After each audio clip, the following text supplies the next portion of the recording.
बिस्मिल्लाहिर्रहमानिर्रहीम अस्सलाम वालेकुम डियर स्टूडेंट। आज हम डी कॉम पार्ट 2 की जो फाइनेंशियल अकाउंटिंग की बुक है गुलामीर मलिक साहब की, उसका जो चैप्टर नंबर सेकंड है मटेरियल कॉस्टिंग मेथड और एक्सरसाइज नंबर 4 आज हम उसकी हल करने जा रहे हैं। लाइफो फाइफो का चैप्टर है। एक्सरसाइज नंबर 4 में कहता है कि following is the transaction of Kashmir cotton mills for the month of January. तो ये जो ट्रांजैक्शन है ये कश्मीर कॉटन मिल्स की हैं जनवरी के महीने की। तो जनवरी फर्स्ट को परचेज 200 बेल्स ऑफ कॉटन 80 पर बेल। 5 तारीख को इशू टू मिल्स 50 बेल्स। 8 तारीख को इशू टू मिल्स 100 बेल्स। और 12 तारीख को purchase cotton 150 bales at the ₹100 पर बेल। 19 को issued 120 bales to the factory. और 20 को return from factory 20 bales issued on January 8। और 30 को issued to factory 50 bales. Requirement यानी हमसे क्या मांग रहा है, हमने क्या चीज़ मतलूब है। Record the about transaction in material laser card. हमने मटेरियल लेजर कार्ड बनाना है यानी इन्वेंट्री लेजर कार्ड बनाना है। मेथड कौन सा होगा, under FIFO, LIFO and average method. तो हमने फाइफो मेथड भी करना है, लाइफो मेथड भी करना है और एवरेज मेथड भी करना है। And determine the value of ending inventory of material. और इन मेथड के ज़रिए जो है हम एंडिंग इन्वेंट्री भी फाइंड करेंगे। जी डियर स्टूडेंट, अब हम सोल्यूशन की तरफ चलते हैं। तो सोल्यूशन की तरफ जाने से पहले आप लोग इस क्वेश्चन को अपने सामने रख लें, ताकि जब मैं क्वेश्चन सॉल्व करूंगा तो आपने क्वेश्चन की तरफ भी देखना है और सोल्यूशन की तरफ भी देखना है, तो फिर इंशाल्लाह आपको बहुत अच्छे तरीके से समझ आएगी। तो सोल्यूशन की तरफ चलते हैं जी। तो ये फॉर्मेट है, एक्सरसाइज नंबर 4 है। ऊपर आपने लिखना है कश्मीर कॉटन मिल्स और मटेरियल लेजर कार्ड बनाना है फॉर द मंथ ऑफ, जो महीने का होगा वो महीना आपने यहाँ पे लिखना है। और मेथड है फाइफो मेथड। यहाँ पे डेट का कॉलम बनेगा और ये रिसीव्ड का कॉलम, ये इशूड का कॉलम और ये बैलेंस का कॉलम। तो जो यूनिट हम परचेज करेंगे उसको आपने रिसीव्ड के कॉलम में लिखना है और जो हम सेल या इशू करेंगे उनको आपने यहाँ पे लिखना है। तो क्वेश्चन की तरफ बढ़ते हैं। क्वेश्चन की तरफ देखें, जनवरी फर्स्ट को तो यहाँ पे डेट लिखें फर्स्ट। परचेज 200 बेल्स यानी 200 यूनिट्स खरीदे हैं, तो ये रिसीव्ड के कॉलम में लिखें 200 बेल्स या 200 यूनिट्स ऑफ कॉटन ₹8.80 पर बेल, और जिसकी यूनिट कास्ट है 80। तो 200 को 80 से मल्टीप्लाई करेंगे तो ये आ जाएगा 16,000। यहाँ पे लिखें 16,000। अब जब भी रिसीव्ड के कॉलम में जो यूनिट्स होते हैं उनको उठा के हम बैलेंस के कॉलम में लिखते हैं, ये याद रखिएगा। तो यहाँ पे लिखें 200, रेट है इसका 80 और 200 को 80 से मल्टीप्लाई करेंगे तो ये आ जाएगा 16,000। जी अब इसको दोबारा इसको क्लोज करते हैं, लाइन लगाते हैं। नेक्स्ट डेट है 5 को, तो यहाँ पे डेट लिखें 5। 5 में कहता है इशू टू मिल्स 50 बेल्स, यानी हमने 50 यूनिट इशू किए हैं। जब यूनिट इशू करेंगे तो उनको आपने यहाँ पे लिखना है। तो यहाँ पे 50 यूनिट देखें, यहाँ से इशू आपने करने हैं। फाइफो मेथड है और यहाँ से इशू करेंगे। तो यहाँ पे लिखें 50 यूनिट्स, इसका रेट ये 80 लेना है आपने। तो यहाँ पे लिखें 80। 50 को 80 से मल्टीप्लाई करेंगे तो ये आ जाएगा 4,000। यहाँ पे लिखें 4,000। एक बात याद रखें डियर स्टूडेंट, जब भी हम यूनिट इशू करते हैं तो आप माइनस करेंगे। रिसीव्ड होगा तो आपने प्लस करना है। यहाँ पे दोबारा सुने, रिसीव्ड में जब होंगे तो इनको आके यहाँ पे प्लस करेंगे, जब इशूड होंगे तो आपने माइनस करना है यहाँ से। तो अब चूँकि 50 यूनिट इशू किए हैं 80 के हिसाब से, तो दोनों को मल्टीप्लाई किया तो 4,000 आया। तो अब आप इस तरह करें, चूँकि माइनस करना है 200 में से 50 को माइनस करें तो यहाँ पे बच जाएगा 150। और इसका जो रेट होगा ये 80 है, तो यहाँ पे लिखें 80। 150 को आपने 80 से मल्टीप्लाई करना है तो यहाँ पे आ जाएगा 12,000। 12,000। जी दोबारा इसको क्लोज करें, लाइन लगाएं।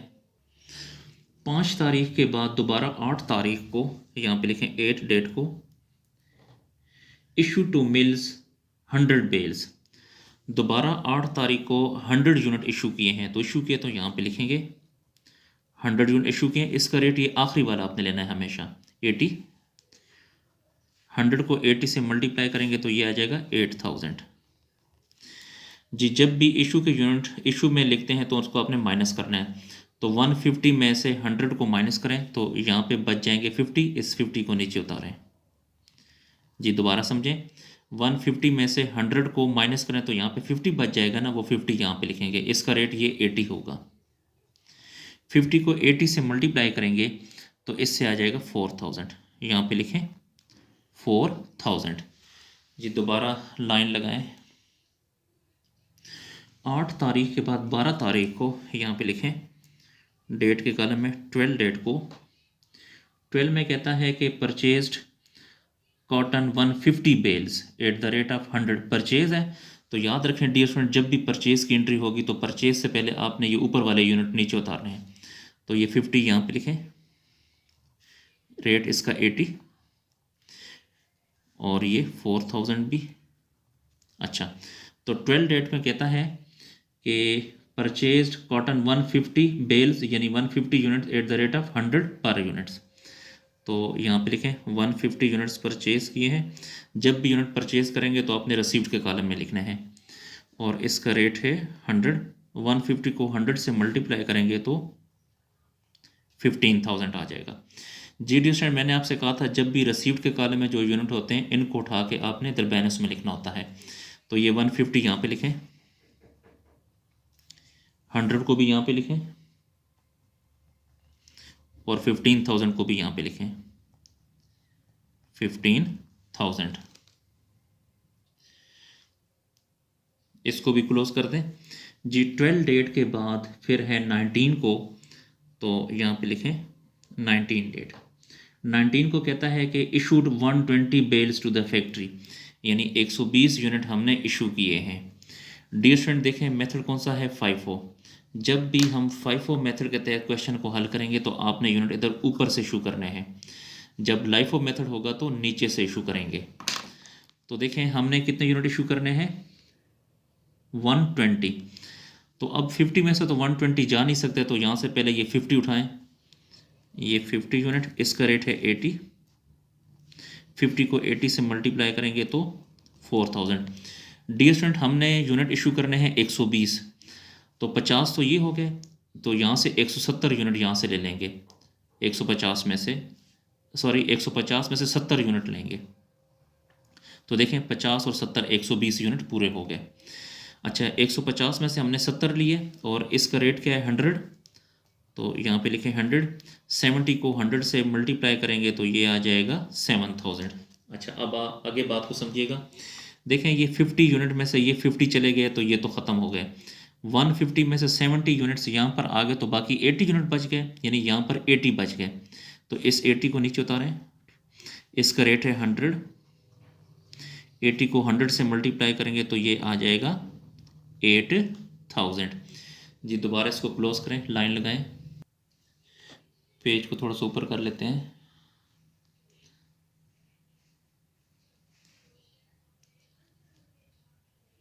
अच्छा, अब 19 के बाद जो नेक्स्ट डेट है वो है 20।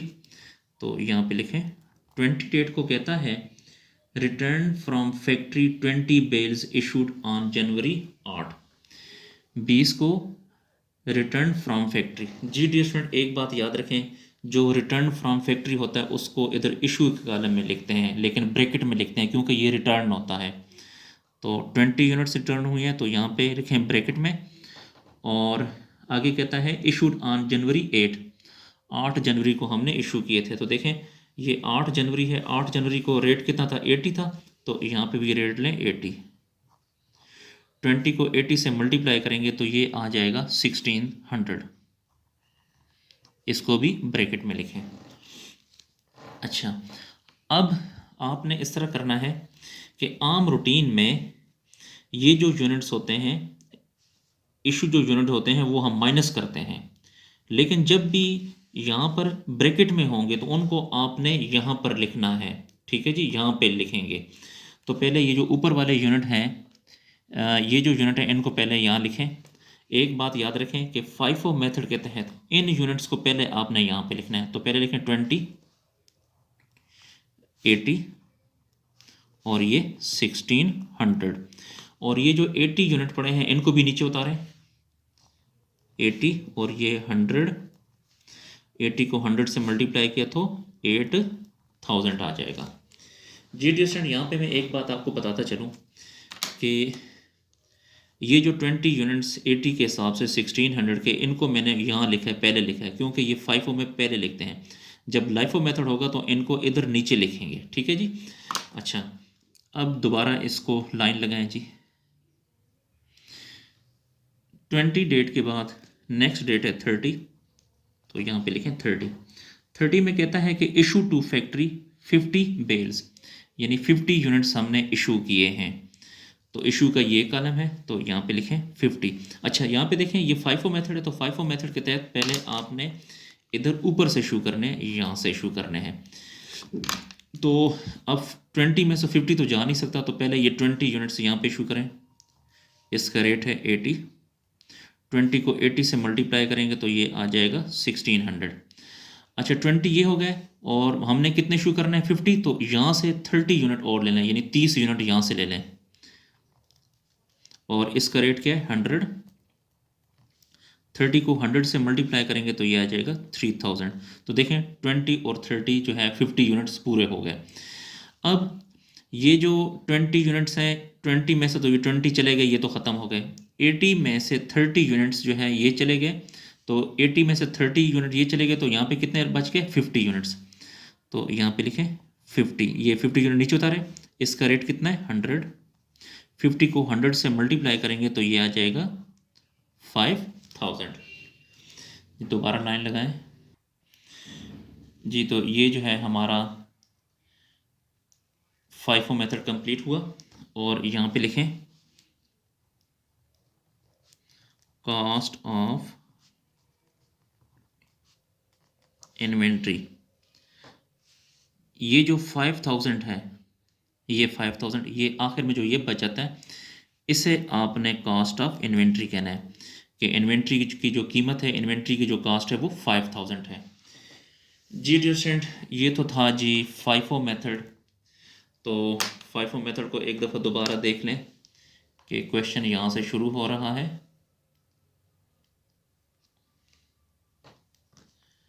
और ये कंप्लीट रिव्यू है क्वेश्चन का।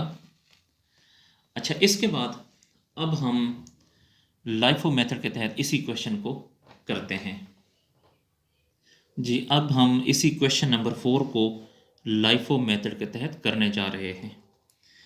तो दोबारा बुक में क्वेश्चन की तरफ देखें। डेट फर्स्ट को कहता है कि डेट फर्स्ट में कहता है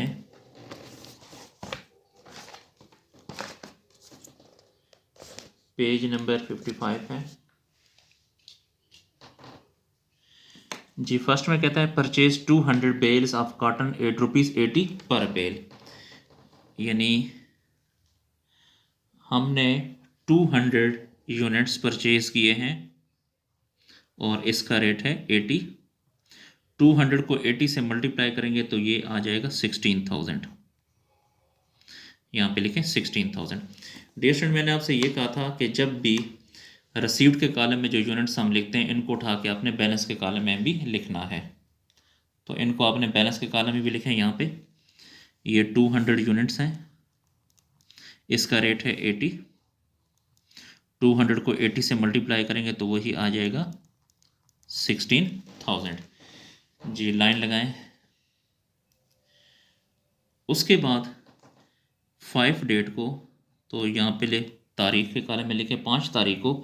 कहता है कि इशू टू मिल्स 50 बेल्स, यानी 50 यूनिट इशू किए हैं। तो इशू का ये कॉलम है, तो 50 यूनिट आपने बच्चों यहाँ से इशू करने हैं, ठीक है। तो 200 में से 50 यूनिट ये हमने इशू किए और इसका रेट कितना है 80। 50 को 80 से मल्टीप्लाई करेंगे तो इससे आ जाएगा 4000। अब देखिए, मैंने आपसे पहले भी कहा था कि जो इशू का जो कॉलम है ये आपने यहाँ से माइनस करना है, और ये जो रिसीव्ड होते हैं इनको आपने यहाँ पे लिखना है। रिसीव्ड यूनिट को हम यहाँ पे लिखते हैं और इशूड यूनिट को माइनस करते हैं यहाँ से। तो अब आपने 200 में से 50 यूनिट इशू हो गए यानी माइनस हो गए, तो 200 में से 50 को माइनस करें तो यहाँ पे बच गए 150, और इसका रेट ये 80 है। 150 को 80 से मल्टीप्लाई करें तो 12,000 आता है, यहाँ पे लिखें 12,000। ये दोबारा इसको क्लोज करें, लाइन लगाएं। 5 के बाद 8 डेट को, तो 8 तारीख को दोबारा बुक की तरफ देखें। क्वेश्चन में कहता है इशू टू मिल्स 100 यूनिट्स, यानी 100 यूनिट्स हमने इशू किए हैं, तो आपने यहाँ से इशू करना है 100 यूनिट। तो यहाँ पे लिखें 100 यूनिट्स, इसका रेट कितना है 80। 100 को 80 से मल्टीप्लाई करेंगे तो ये आ जाएगा 8000।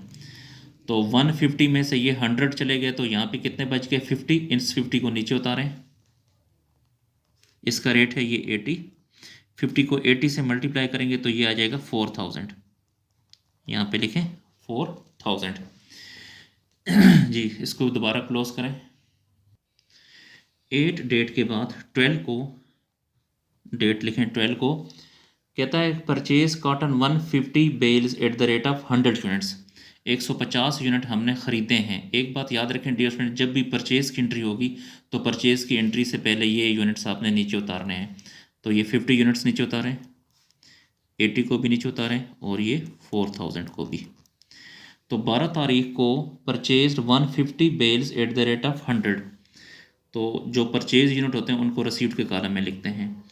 तो 150 यूनिट्स परचेज किए हैं, इसका रेट है 100। 150 को 100 से मल्टीप्लाई करेंगे तो ये आ जाएगा 15,000। यहाँ पे जो यूनिट होते हैं इनको उठा के बैलेंस में लिखा जाता है। तो ये 150 यहाँ लिखें, 100 को भी यहाँ ले आएँ, 15,000 को भी यहाँ लिखें। जी, उसके बाद दोबारा लाइन लगाएं, क्लोज करें इसको।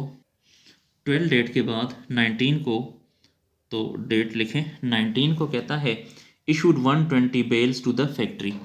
120 यूनिट हमने इशू किए हैं, 120 यूनिट हमने इशू किए हैं। डियर स्टूडेंट, जब भी लाइफो मेथड होगा तो आपने इधर नीचे से इशू करना है। जब फाइफो मेथड होता है तो ऊपर से इशू करते हैं, चूँकि ये लाइफो मेथड है तो आपने इधर नीचे से इशू करना है। तो 19 तारीख को 120 यूनिट इशू करने हैं, तो इशू का कॉलम ये है, यहाँ पे लिखें, आपने यहाँ से इशू करना है, ठीक है जी, 150 से नीचे से। यहाँ पे लिखें 120 यूनिट्स, इसका रेट ये क्या है 100। 120 को 100 से मल्टीप्लाई करेंगे तो ये आ जाएगा 12,000। अच्छा, तो ये 150 में से 120 यूनिट ये माइनस किया तो यहाँ पे 30 यूनिट बच गए, 30 यूनिट। तो पहले तरतीब से उतारने, पहले इन 50 यूनिट्स को नीचे उतारें, फिर 80 को, और फिर ये 4000 को। 150 में से 120 चले गए तो यहाँ पे 30 यूनिट बच गए, इसका रेट क्या है 100। 30 को 100 से मल्टीप्लाई करेंगे तो ये आ जाएगा 3000। इसको भी दोबारा क्लोज करें, लाइन लगाएं। 19 के बाद 20 को, तो यहाँ पे डेट लिखें 20 डेट को, कहता है कि रिटर्न फ्रॉम फैक्ट्री 20। अच्छा, रिटर्न फ्रॉम फैक्ट्री जो होता है वो यहाँ पे इशू के कॉलम में लिखते हैं, लेकिन ब्रैकेट में लिखते हैं। तो 20 यूनिट्स रिटर्न फ्रॉम फैक्ट्री, इसको ब्रैकेट में लिखें। इशूड ऑन जनवरी 8 तारीख को जो इशू किए, तो देखें 8 तारीख को जो हमने इशू किए थे इसका रेट कितना है 80। तो यहाँ पे लिखें 80। 20 को 80 से मल्टीप्लाई करेंगे तो इससे आ जाएगा 1600, यहाँ पे लिखें 1600। जी डियर स्टूडेंट, अब अगर आप देखें तो मैंने आपसे ये कहा था कि जब भी लाइफो होता है तो इसको आपने बिल्कुल आखिर में लिखना है। जी, मैंने आपसे ये कहा था, लेकिन इस वक्त जो है यहाँ पे अगर आप देखें तो ये 80 रेट है, ये 80 रेट इसके साथ मिलता है, तो आपने इसके साथ इसको प्लस कर देना है। किस तरह, देखें इसका भी रेट 80 है, इसका भी रेट 80 है, तो 50 यूनिट्स ये हो गए और 20 ये हो गए, कितना हो गया 70 यूनिट्स, और इसका जो रेट है ये 80। तो 70 को 80 से जब मल्टीप्लाई करेंगे तो 5600 आ जाएगा। इसी तरह ये 30 यूनिट भी नीचे उतारें, इसका रेट है 100, और यहाँ पे 3000। 30 को 100 से मल्टीप्लाई किया तो 3000 आ गया जी। दोबारा लाइन लगाएं, इसको क्लोज करें। जी, पेज को थोड़ा सा ऊपर कर लेते हैं।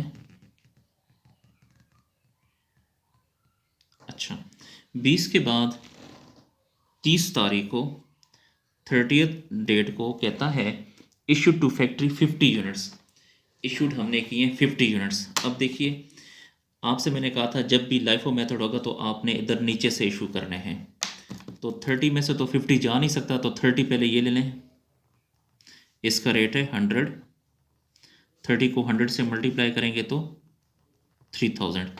अब 30 तो ये आ गए, अब 70 से आपने 20 यूनिट लेने हैं यहाँ से, ये 20, 30 और 20 वो 50 यूनिट्स पूरे हो गए, और इसका रेट क्या है 80, तो यहाँ पे लिखें 80, 20 को 80 से मल्टीप्लाई करेंगे तो ये आ जाएगा 1600। अच्छा अब देखिए यहाँ पे ये 30 यूनिट्स तो ये आ गए, 70 में से यहाँ पे 20 आ गए, तो 70 से 20 को माइनस किया तो यहाँ पे 50 बच गए ना, ये 50 यूनिट्स नीचे उतारें, और इसका रेट है 80, 50 को 80 से मल्टीप्लाई करेंगे तो ये आ जाएगा 4000। लाइन लगाएं दोबारा, पेज को थोड़ा सा ऊपर कर लें और यहाँ पे लिखें cost of inventory, cost of inventory ये 4000 है, तो इन्वेंट्री की कॉस्ट है 4000।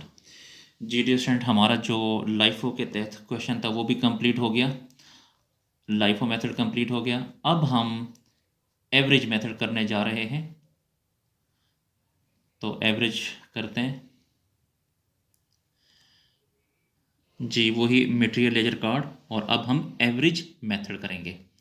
तो एवरेज मेथड में दोबारा जी बुक की तरफ देखें, क्वेश्चन नंबर 4 की तरफ। तो डेट फर्स्ट को कहता है कि परचेज 200 बेल्स ऑफ कॉटन ₹8.80 पर बेल्स, 200 यूनिट्स हमने ख़रीदे हैं, यहाँ पे लिखें जो यूनिट्स हम परचेज करते हैं उनको यहाँ पे रिसीव्ड के कॉलम में लिखते हैं, और इसका रेट है 80, 200 को 80 से मल्टीप्लाई करेंगे तो ये आ जाएगा 16000। डियर स्टूडेंट, यहाँ पे जो स्टूडेंट होते हैं इनको उठा के हम यहाँ पे बैलेंस में भी लिखते होते हैं, तो यहाँ से उठाएं ये 200, ये 80 और ये 16000। 2 के बाद 5 तारीख को डेट लिखें, 5 डेट को issue to mills 50 bales, 50 unit हमने इशू किए हैं।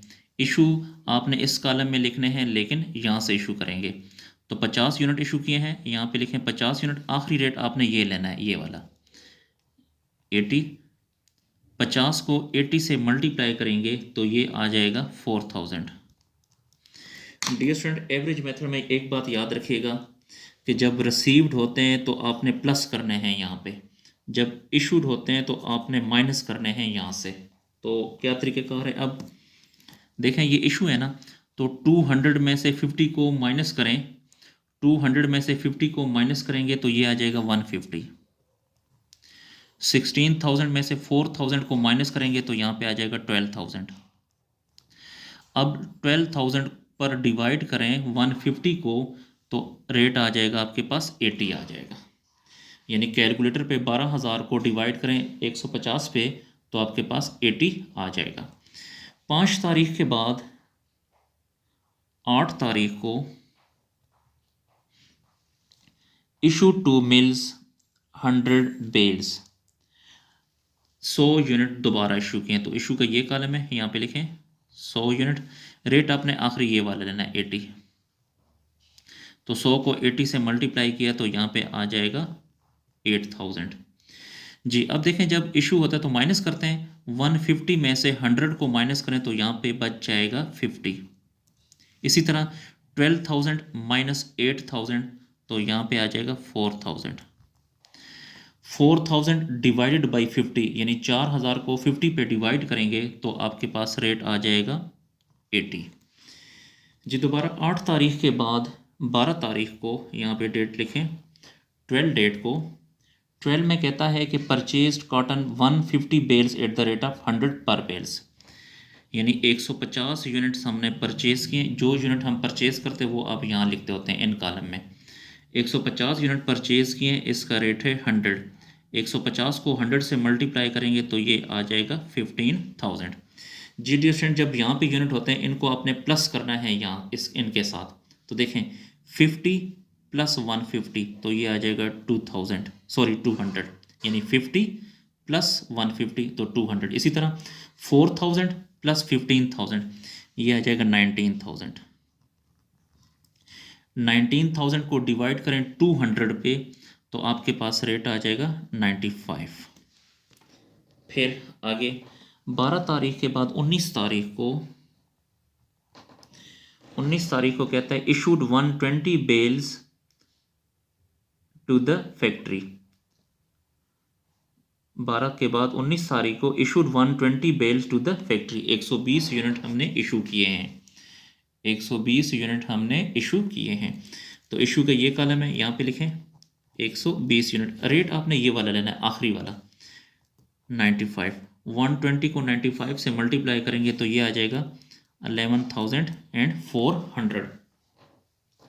फिर यहाँ पे जब यूनिट होते हैं तो आपने माइनस करना है यहाँ से, तो 200 माइनस 120 तो यहाँ पे आ जाएगा 80। 19,000 माइनस 11,400 तो ये आ जाएगा 7,600। यानी 19,000 में से 11,400 को माइनस किया तो 7,600 आ गया।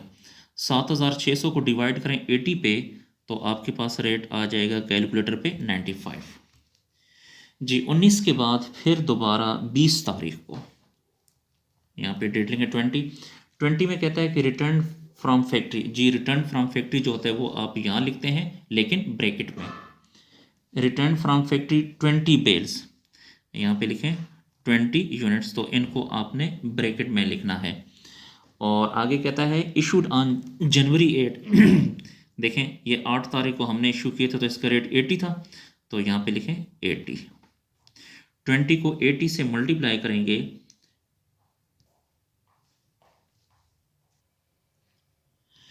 जी, तो 20 को 80 से मल्टीप्लाई करेंगे तो ये आ जाएगा 1600 जी। डियर स्टूडेंट आम रूटीन में इशूड माइनस होता है, लेकिन जब ब्रैकेट में होगा तो इनके साथ प्लस होगा। 80 प्लस 20 तो ये आ जाएगा 100। 7,600 को प्लस करें 1600 के साथ तो ये आ जाएगा 9,200। 9,200 को डिवाइड करें 100 पे